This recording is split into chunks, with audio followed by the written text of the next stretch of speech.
Hello viewers, আসসালামু আলাইকুম। Smart হয় অনলাইন একাডেমি পক্ষ থেকে সবাইকে স্বাগতম।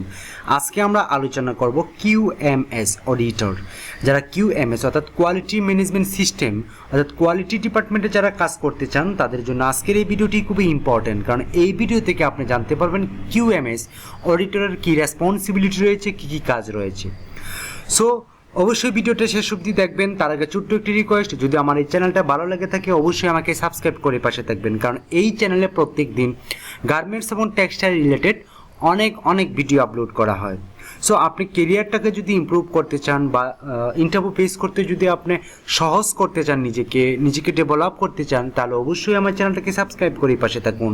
তো চলুন আজকের ভিডিওটা আলোচনা করি detail job responsibility QMS auditor, quality management system. QMS auditor should know MMR issue and QMS standard, অর্থাৎ MMR এবং QMS স্ট্যান্ডার্ড বিষয়ে আপনাকে জানতে হবে। কি স্ট্যান্ডার্ড বা SOP ফলো করে, স্ট্যান্ডার্ড অপারেটিং প্রসিডিউর কী ধরনের কার্যকলাপ ফলো করে, সেই বিষয়টি আপনাকে চূড়ান্তভাবে জানতে হবে যদি আপনি QMS অডিটর হিসেবে জয়েন করতে চান।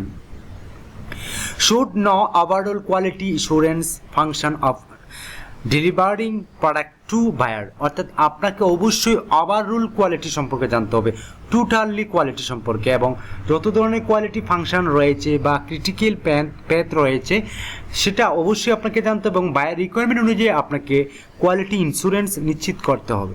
Should not country retain of swing and finishing for বায়ারের জন্য অবশ্যই আপনাকে সুইং এবং ফিনিশিং ভালো করে আপনাকে QC করে নিশ্চিত করতে হবে। 100% আপনাকে কোয়ালিটি কান্ট্রি ওয়াইজ বা চাহিদা অনুযায়ী, গার্মেন্ট চাহিদা অনুযায়ী আপনাকে অবশ্যই কোয়ালিটি নিশ্চিত করতে হবে। Should have defect detecting and controlling capacity, আপনাকে অবশ্যই যে আপনার কোয়ালিটি যে খারাপ হচ্ছে বা ডিফেক্ট হচ্ছে সেই বিষয়গুলো আপনাকে জানতে হবে, প্রবলেম সম্পর্কে জানতে হবে, এবং সেটাকে কীভাবে কন্ট্রোল করতে হয় সেই ক্যাপাসিটি সম্পর্কে আপনাকে জানতে হবে। Find problems in garments and make root causes analysis of ডিফেক্টের রুট কজেস অ্যানালাইসিস করতে হবে, কী কারণে প্রবলেম হচ্ছে, কী ধরনের সমস্যা আসছে সেগুলো রিপোর্টিং করতে হবে, এবং প্রত্যেকটা গার্মেন্টসের সেগুলো রেকর্ড রাখতে হবে, এবং প্রবলেমগুলো আপনাকে অ্যানালাইসিস করে সেটি কীভাবে সমাধান করা যায় সেটি আপনাকে নিশ্চিত করতে হবে যদি আপনি QMS অডিটর হিসেবে জয়েন করতে চান। To ensure that quality of garments delivered to buyer are in line with their needs and company object, আপনাকে অবশ্যই গার্মেন্টস কোয়ালিটি 100% নিশ্চিত করে আপনাকে ডেলিভারি দিতে হবে বায়ার রিকোয়ারমেন্ট অনুযায়ী, এবং প্রত্যেকটা কোম্পানির অবজেক্ট বা উদ্দেশ্য আপনাকে জানতে হবে, এবং লাইনের যে প্রয়োজনীয়তা রয়েছে সেগুলো আপনাকে জানতে হবে। দেন প্রত্যেকটা কোম্পানি কী উদ্দেশ্য রয়েছে, কোয়ালিটি কেমন হওয়া উচিত বা কোন ধরনের বায়ার কী ধরনের প্রোডাক্ট চাই সেটি আপনাকে জানতে হবে, এবং সেই অনুযায়ী আপনাকে কোয়ালিটি নিশ্চিত করে দিতে হবে।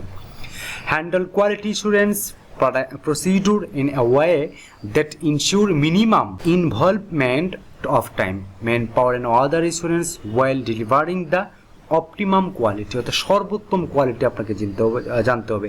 আপনি প্রোডাকশন প্রসিডিউর সম্পর্কে জানতে হবে, WIP সম্পর্কে জানতে হবে, NPT সম্পর্কে জানতে হবে, এবং আপনাকে নিশ্চিত করতে হবে প্রত্যেকটা টাইমলি যাতে আপনি প্রোডাকশনটা ডেলিভারি দিতে পারেন, এবং প্রত্যেকটা ডেলিভারির রিসোর্সগুলো আপনাকে জানতে হবে, কীভাবে আপনি ম্যান পাওয়ার ইউটিলাইজ করবেন, কীভাবে কাজটাকে ডেভেলপ করবে, সেই বিষয়টা আপনাকে পরামর্শ দিয়ে সর্বোত্তম কোয়ালিটি আপনাকে নিশ্চিত করতে হবে। Audit following areas of garments manufacturing process, আপনাকে গার্মেন্টস ম্যানুফ্যাকচারিং প্রসেস সম্পর্কে জানতে হবে। রুমিং QA অডিট করতে হবে, ইনলাইন অডিট করতে হবে, ফাইনাল অডিট করতে হবে, অর্থাৎ প্রত্যেকটা সেক্টরে আপনাকে অবশ্যই অডিট করতে হবে।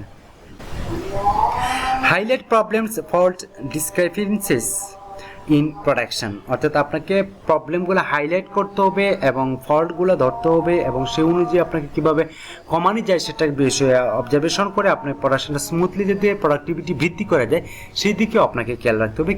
Assist to take immediate corrective action and solve the problems, আপনাকে অবশ্যই ইমিডিয়েটলি কারেক্টিভ অ্যাকশন এবং সলভ দ্য প্রবলেম, অর্থাৎ সমস্যাগুলো সমাধান করতে হবে দ্রুত। যদি আপনি অডিট হিসেবে কাজ করতে চান, অডিটর হিসেবে, কিউএমএস অডিটর হিসেবে সেটি কিভাবে সমাধান করা যায়, প্রত্যেকটা প্রবলেম কিভাবে সমাধান করা যায়, কিভাবে সেটাকে উত্তরণ করে কিভাবে সঠিক ওয়েতে কার্যকলাপ বা প্রোডাক্টিভিটি বৃদ্ধি করা যায়, সেই বিষয়ে আপনাকে অ্যানালাইসিস করে কিউএমএস এবিলিটি কি, একজন কিউএমএস এবিলিটি বা দক্ষতা কি থাকা প্রয়োজন, সেই বিষয়টা আমরা এখন তুলে ধরার চেষ্টা করব। কোয়ালিটি ম্যানেজমেন্ট সিস্টেমের রিকোয়ারমেন্টস যা রয়েছে, অর্থাৎ একটি কোম্পানি কী কী চায়, কন্টেস্ট চায়, লিডারশিপ চায়, সাপোর্ট চায়, অপারেশন অ্যানালাইসিস চায়, পারফরমেন্স এবং ইমপ্রুভমেন্ট, অর্থাৎ পারফরমেন্স চায় এবং ইমপ্রুভমেন্ট চায়। প্রিন্সিপালস বিষয়গুলো আপনাকে জানতে হবে বা সেই বিষয়গুলো এক্সপিরিয়েন্স থাকতে হবে।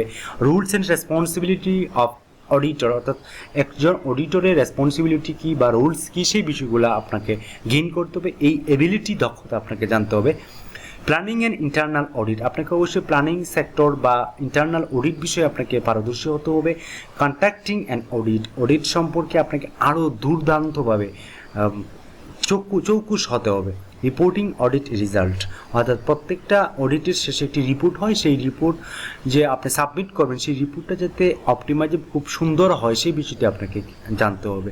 সো এই ছিল আজকের কোয়ালিটি কিউএমএসের এবিলিটি বলেন বা জব রেসপন্সিবিলিটি বলেন, সেই বিষয়টি অবশ্যই কিছু না কিছু গেস করতে পারছেন। যদি ভিডিওটা থেকে কিছু ইনফরমেশন পেয়ে থাকেন তাহলে অবশ্যই আমার চ্যানেলটাকে সাবস্ক্রাইব করবেন। এতক্ষণ ভিডিওটি দেখার জন্য অসংখ্য ধন্যবাদ। আজকে এই পর্যন্তই। ভালো থাকবেন, সুস্থ থাকবেন। আল্লাহ হাফিজ।